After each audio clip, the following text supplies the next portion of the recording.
Hello বন্ধুরা, bridge দেখলেই আমাদের সকলের মনে একটিই প্রশ্ন যে বিল্ডিং কিংবা ব্রিজ দুটোই তো দাঁড়িয়ে থাকে ভিতের উপর। আকাশ ছোঁয়া বিল্ডিং কিংবা শত শত ফুট লম্বা ওভারব্রিজের ভিতগুলো তো সহজেই মাটির উপর নির্মাণ করা যায়, কিন্তু সমুদ্রের অত গভীরে কিভাবে সম্ভব ভিত নির্মাণ করা যার উপর দাঁড়িয়ে থাকবে সম্পূর্ণ সুবিশাল ব্রিজটি? বন্ধুরা, সময়ের সাথে সাথে যেমন সভ্যতার অগ্রগতি হচ্ছে, তেমনই এক প্রান্ত থেকে অন্য প্রান্তে যোগাযোগের জন্য নির্মাণ হচ্ছে ফ্লাইওভার ব্রিজ। আর এই ব্রিজ নির্মাণ করতে গিয়ে তখনই সমস্যা তৈরি হয় যখন ব্রিজটি মাটির পরিবর্তে পানির উপর তৈরি হয়। যেখানে মাটির উপর ব্রিজ নির্মাণ করতে গিয়ে ইঞ্জিনিয়ারদের কঠিন চ্যালেঞ্জের মোকাবিলা করতে হয়, তার থেকেও 10 গুণ বেশি সমস্যার সম্মুখীন হতে হয় যখন ব্রিজ নির্মাণের কাজ পানির উপর হয়। পানির উপর ব্রিজ নির্মাণ করার জন্য পার ইঞ্চি তো দূরের কথা, পার মিলিমিটার গণনা করতে হয়। কারণ যদি সামান্য 1 মিলিমিটারের ভুল হয় তাহলে হাজার মানুষের প্রাণ শেষ হয়ে যাবে। উদাহরণ হিসেবে আমেরিকার ওয়াশিংটনের ট্যাকোমা ব্রিজের কথা বলাই যায়, লন্ডনের মিলেনিয়াম ব্রিজের কথাও বলা যায়, যেখানে ইঞ্জিনিয়ারদের ন্যূনতম ভুলের কারণে মিলিয়ন মিলিয়ন টাকার ক্ষয়ক্ষতি হয়েছে। নদী বা সমুদ্রের বুকে এভাবে বিশাল আকৃতির ব্রিজ দাঁড়িয়ে থাকতে দেখে অবশ্যই আপনার মনে প্রশ্ন জাগার কথা যে এগুলো কিভাবে তৈরি করা হয়েছে। আর আপনার উৎসব মনকে সন্তুষ্ট করতে আজকের এই ভিডিওটা সম্পূর্ণ দেখতে থাকুন, কারণ আজকের এপিসোডে আমরা দেখতে চলেছি নদী এবং গভীর সমুদ্রের বুকে কিভাবে শত শত চ্যালেঞ্জ মোকাবিলা করে এসব ব্রিজ তৈরি করা হয়। তো স্বাগতম আপনাকে রহস্যময় সংকেতের আরও একটি নতুন ভিডিওতে। বন্ধুরা, ব্রিজ যে আমাদের আধুনিক পৃথিবীর জন্য কতটা অপরিহার্য তা বলে শেষ করা যাবে না। এই ব্রিজই এক শহর থেকে অন্য শহরে, এক গ্রাম থেকে অন্য গ্রামে কানেক্ট করেছে, যার ফলে আমরা খুব সহজে এবং দ্রুত এক স্থান থেকে অন্য স্থানে যাতায়াত করতে পারি। খুবই অল্প মূল্যে পরিবহন করা সম্ভব এসব ব্রিজ দিয়ে, কারণ পানিপথে পণ্য পরিবহন করা যথেষ্ট ব্যয়বহুল। আর আমাদের পৃথিবীতে এমন অনেক ব্রিজ রয়েছে যেগুলো কোনো না কোনো কারণে বিখ্যাত।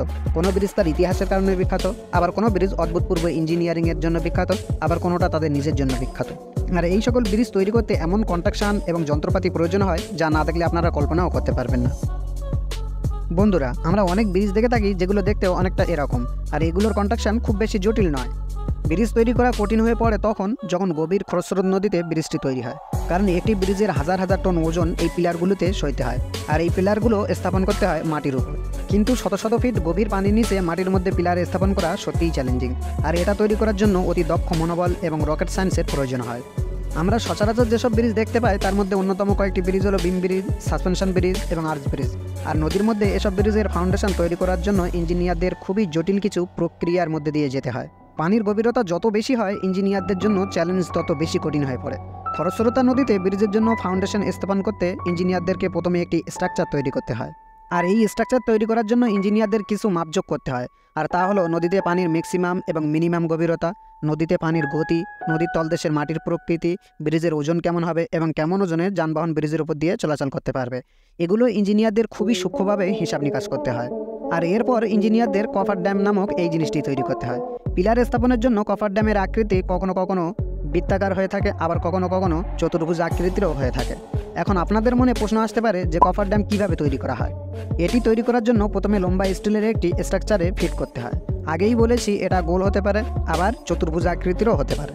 এটি তৈরি হয়ে গেলে এরপর এটিকে পানির উপরে নিয়ে আসা হয় এবং ভারী যন্ত্রপাতি দিয়ে ধীরে ধীরে এটিকে পানির মধ্যে স্থাপন করতে হয়, আর তারপর এটি ঠিকঠাকভাবে পানিরোধক হয়ে পড়ে। এরপর পাম্পের সাহায্যে এর মধ্য থেকে সমস্ত পানি বের করে নিয়ে আসা হয়, আর তারপরেই স্ট্রাকচারের মাঝখানে এমন পানিবিহীন শুষ্ক জায়গা তৈরি হয় এবং এরপরে এখানে পিলার স্থাপনের কার্যক্রম শুরু করা হয়। তবে এই পদ্ধতিতে সব ধরনের ব্রিজের পিলার স্থাপনের জন্য প্রাথমিক কার্যক্রম শুরু করা সম্ভব হয় না। যেমন সমুদ্রে স্ট্রাকচার দিয়ে পিলার স্থাপন কোনোভাবেই সম্ভব নয়। গভীর সমুদ্রে ব্রিজ স্থাপনের জন্য ইঞ্জিনিয়ারদেরকে প্রথমে সমুদ্রের তলদেশের উঁচু জায়গার খোঁজ করতে হয়, তারপর সেখানে এক্সকেভেটর দিয়ে গর্ত করতে হয়। এরপরেই এখানে কফার ড্যাম স্থাপন করতে হয়। তারপর এর মধ্যে থেকে সমস্ত পানি বের করে নিয়ে সিমেন্ট এবং কংক্রিটের মিশ্রণ দিয়ে পিলার স্থাপনের জন্য একটি বিশাল আকারের স্ট্রাকচার নির্মাণ করা হয়। তারপর সেখানে কয়েকটি পিলার রোপণ করা হয়, আর বিশাল ওজনের এই সিমেন্ট আর কংক্রিটের ব্লক দূরবর্তী কোনো স্থানে নির্মাণ করা হয় এবং সেখান থেকে জাহাজে করে এই স্ট্রাকচারের কাছে নিয়ে আসা হয়। তারপরেই স্ট্রাকচারের মধ্যে থাকে বড় বড় কিছু ব্লক কিছুটা উপরে তোলা হয়। তারপর স্টেপ বাই স্টেপ কংক্রিটের এই ব্লকগুলো দিয়ে ব্রিজের কার্যক্রম সম্পন্ন করে যেতে হয়।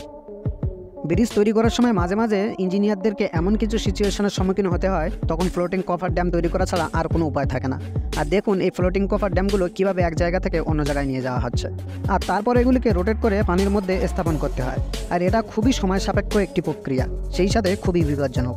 আর এই কাজগুলো যে সকল ইঞ্জিনিয়ার করে থাকে তারা সবাই নিজ নিজ জায়গা থেকে প্রফেশনাল, তাই তারা এত জটিল প্রক্রিয়া খুব সহজেই সম্পন্ন করে ফেলে। আমাদের পৃথিবীতে এমন কিছু ব্রিজ রয়েছে যেগুলো তৈরি করতে বিলিয়ন বিলিয়ন ডলার খরচ হয়। আপনারা এখন নিশ্চয়ই বুঝতে পারছেন কেন একটি ব্রিজ তৈরি করার জন্য এত পরিমাণে ব্যয় হয়ে থাকে। কিন্তু যখন অদক্ষ ইঞ্জিনিয়ারকে দিয়ে ব্রিজ নির্মাণ করে তখন ফলাফল কিছুটা এমনই ভয়ানক হয়ে থাকে। আর এই ধরনের দুর্ঘটনার হাত থেকে রক্ষা পেতে হলে দক্ষ জনবল এবং দক্ষ ইঞ্জিনিয়ারকে দিয়ে ব্রিজ তৈরি করাতে হয়। তো বন্ধুরা, ভিডিওটি যদি ভালো লাগে তাহলে অবশ্যই একটি লাইক দিবেন। আর আপনি যদি এমন ইন্টারেস্টিং, আনকমন, রহস্যময় ও রোমাঞ্চকর ভিডিও দেখতে পছন্দ করেন তাহলে আমাদের চ্যানেলটি অবশ্যই সাবস্ক্রাইব করে রাখুন। তো দেখা হচ্ছে আবার কোনো একটি নতুন ভিডিওতে। ততক্ষণ পর্যন্ত ভালো থাকুন, সুস্থ থাকুন। ধন্যবাদ।